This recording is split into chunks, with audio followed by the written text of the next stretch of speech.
Bom dia, boa tarde, boa noite. Voltamos aqui do nosso estúdio da Mercado Consumo, aqui no Latam Retail Show, sponsored by IBM, esse eventaço que está na sua 10ª edição. Eu sou o Gustavo Groma, editor da Mercado Consumo.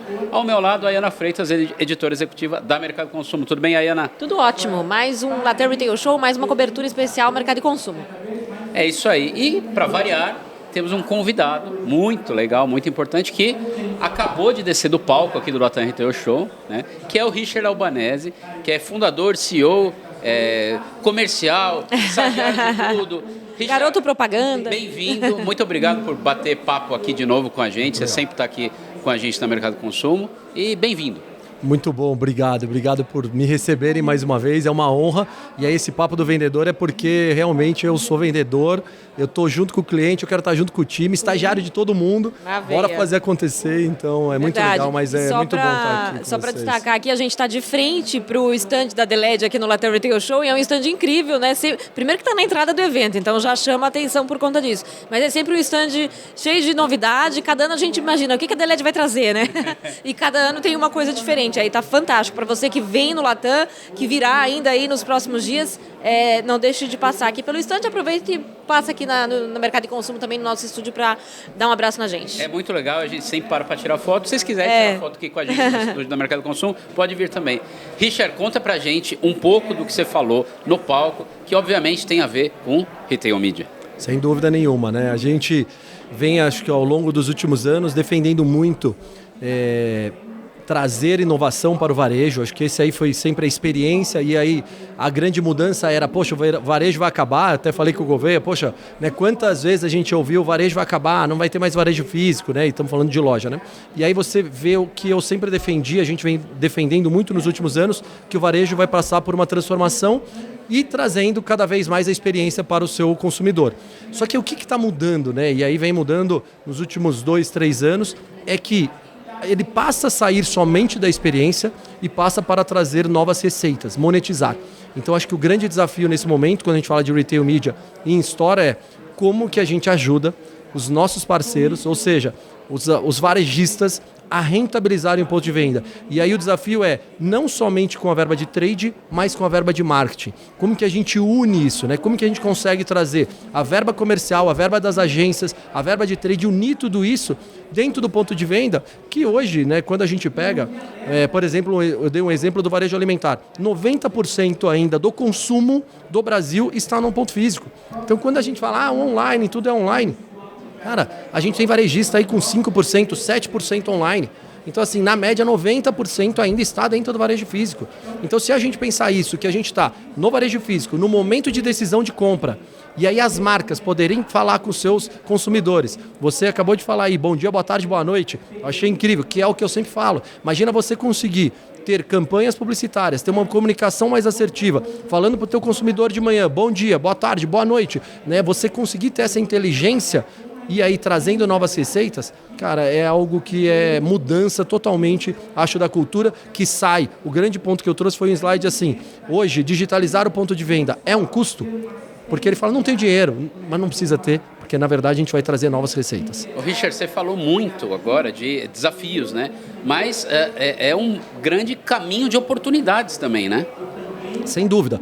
Porque a gente antes, eu acho que as marcas, né, e aí tudo isso, a nossa base era a FLC, né, a empresa da minha mãe, onde que eu fiquei anos dentro da área comercial, e aí imagina que a gente vendia para todos os home centers do Brasil, para todos os materiais de construção, a gente vendia para o supermercado, e aí a gente tinha sempre a verba de marketing, né? Então você tinha verba de marketing, a gente fazia campanha de Rede Globo, fazia out of home, e aí tinha verba de trade para o ponto de venda. E onde a gente mais gastava e mais investia naquele momento, né? Não gastava, investia, era dentro do ponto de venda, porque a gente falava, a decisão está lá.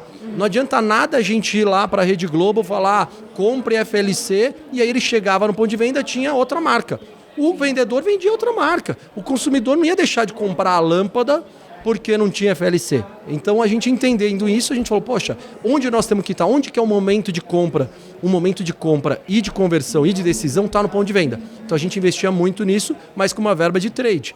E aí a gente hoje, né, quando você fala das oportunidades, imagina você hoje trazer essa verba de marketing, a verba que está indo para a Rede Globo, para o OH, essa grande verba de todos os veículos, unir a campanha unificada e trazendo para o ponto de venda, para o fundo do funil. Quando a gente fala do digital, a gente não fala que o poder do digital é porque a gente leva ele para fundo de funil e a gente tem os dados da conversão. Cara, o varejo é o que ele pode fazer isso. Essa é a grande diferença. Então nós estamos falando de fundo de funil, nós estamos falando de conversão, nós estamos falando em trazer dados, aumento de sellout. Eu trouxe um case o ano passado que foi do Carrefour que aumentou em 32% a venda de uma loja espelho. Então hoje a gente tem vários cases. Tem cases surpreendentes que aumenta 70% né, a venda do produto na loja do que está sendo anunciada. A gente tem na média mais de 30% hoje de receita para o ponto de venda. Então assim, são dados e eu falo que é um começo. Então o desafio existe, mas a oportunidade ela é muito maior. Você citou aí varejo alimentar, citou o case do Carrefour, né? Dá um exemplo para a gente tangibilizar, imaginar que tipo de ação, por exemplo, o Carrefour faz nas telas da DLED, usando essa estratégia de retail media. Vamos pensar assim, você vai pegar uma marca e ela vai estar dentro do ponto de venda, ela vai estar anunciando uma campanha dela. Pode ser uma campanha publicitária, então vou dar um exemplo, você tem lá um lançamento de um sabonete. Imagina que vai lá, vamos dar um exemplo aí, a Dove foi lá e fez uma campanha nacional de um lançamento de um produto, de um sabonete. Poxa, ela está na Rede Globo, ela está no OH e aí ela está fazendo a mesma ativação dentro do ponto de venda. Então imagina que você viu na Rede Globo, você viu lá no OH, nas telas hoje do Brasil inteiro, e aí de repente você chega no ponto de venda e ele te lembra daquele produto. Opa, eu tenho que comprar aquele produto que estava ali. Então a gente hoje faz, né, e busca trazer cada vez mais campanhas que possam trazer resultado, né, dentro do ponto de venda. Isso daí nós estamos falando de endêmicos, que são produtos que estão dentro da loja. Sim. Agora, por que não? Lançamento de um filme da Netflix, que fez aí, por exemplo, agora mesmo, poxa, campanha no Brasil inteiro, OH, Rede Globo. Por que não no ponto de venda? Não é audiência? Total. Hoje você não busca audiência e a audiência não é qualificada. Então hoje o ponto de venda, cada vez mais, ele está tendo o quê? Quem que é o teu perfil, quem que é o teu público, quem que está dentro do varejo. E aí por que não impactar ele? E como impactar? Eu acho que a grande mudança quando a gente traz o exemplo do Carrefour peraí, eu pego um produto, eu coloco a publicidade nas telas, ou seja, eu faço ativação da campanha dentro das telas, dentro dos painéis de LED, e aí eu tenho um aumento no meu sellout, ou seja, eu vendo mais produto. Isso daí é incrível. E é o que você falou, né? Não só produto que está à venda ali na loja, mas de repente serviços, outras soluções que falam com aquele consumidor, né? E de outra maneira. Exatamente. E aí pensa assim, às vezes você fala de rua, etc., você está passando muito rapidamente. Imagina uma campanha, você criar, né, um QR Code, você criar uma relação com as marcas. Eu dei um exemplo de farmácia. A farmácia, a gente chega hoje para comprar numa farmácia, a primeira coisa que ele faz, ele fala assim, Ayana, me dá o teu CPF? Todo mundo dá. Aí sai lá aquele cupomzinho ainda físico e impresso. Você já está com a sua cestinha, você olha aquele cupom, pelo menos eu faço isso, e eu acabo comprando vários produtos que eu nem estava pensando. Né? Eu tenho 3 filhos, eu lembro que o quanto de fralda que eu comprei, eu chegava lá, sempre tinha promoção de fralda, e eu sempre comprava fralda. E aí ele está fazendo uma campanha direcionada para o meu consumo. E a gente falou disso nas telas. Então imagina quando a gente conseguir saber e fazer campanhas para cada público. E aí a para você. Hoje a gente faz a campanha por faixa etária e por gênero. Então, se você chegar hoje, por exemplo, numa loja da Panvel, a gente já tem a tela inteligente, se você chegar lá, a publicidade que vai passar, a mídia que vai passar para você é diferente do que vai passar para mim. Diferente do que vai passar para você, Gustavo. Por quê? Ele vai falar, é barba, se ele tiver um produto de barba, ele vai passar para mim, não vai passar para você. Se tivesse lá o outro produto... Cabelo. Você falou, eu fiquei quieto. Eu ia falar assim, venda de tratamento capilar ia aparecer para você. Eu ia falar, ela levantou a bola, você tá vendo? Eu me mantive aqui. Eu tô bem resolvido com isso. Você é maravilhoso. Então, a gente hoje já consegue fazer isso, então eu falo assim, a evolução vai ser muito grande. Muito bacana. Você falou de farma, falou de varejo alimentar. Como é que está a entrada, a consciência, o aculturamento sobre retail media, as oportunidades que podem estar na mesa e nem todo mundo está vendo em outros segmentos aí? Se você já viu algum tipo de evolução nesses últimos tempos de segmentos, né?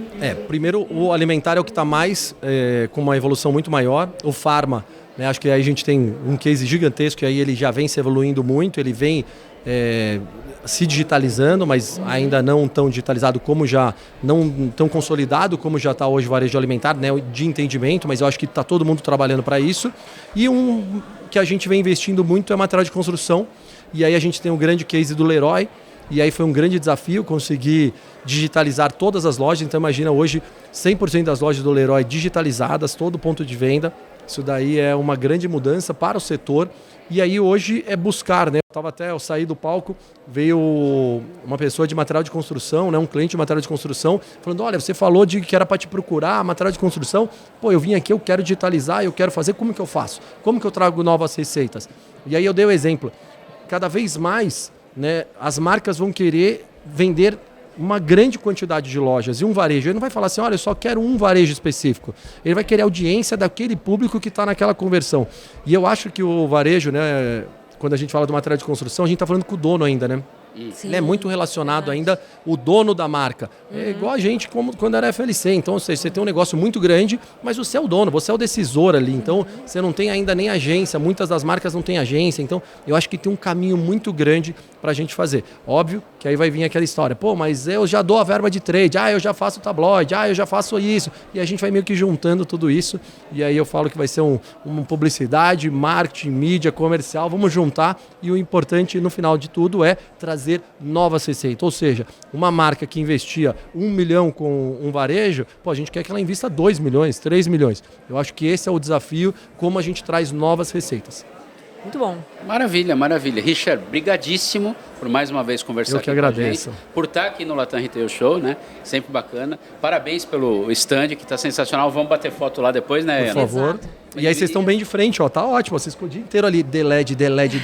Mas o Richard vai bater foto aqui com a gente também no estúdio da Mercado Consumo. Verdade, tem que corresponder aí, né? Boa. Contribuir. Brigadíssimo, parabéns mesmo. O stand está maravilhoso, como sempre. E parabéns aí também pela participação no painel e por trazer esse tema, né, que está tão latente no varejo. Cada vez mais. E agora com comprovações, dados, cases reais, né, que a gente pode olhar e falar, realmente, gente, tem negócio aí, né? Não deixe de se inteirar sobre o assunto. Muito bom, obrigado. Tamo juntos, contem comigo. Infinitas possibilidades. Obrigado, Ayana, por dividir a bancada aqui comigo mais uma vez. Você que nos acompanha até agora, continua acompanhando a cobertura da Mercado Consumo do Latam Retail Show, sponsored by IBM, a 10ª edição desse evento. Continue nos acompanhando no portal mercadoconsumo.com.br, nas nossas redes sociais. Estamos onde você estiver. Valeu!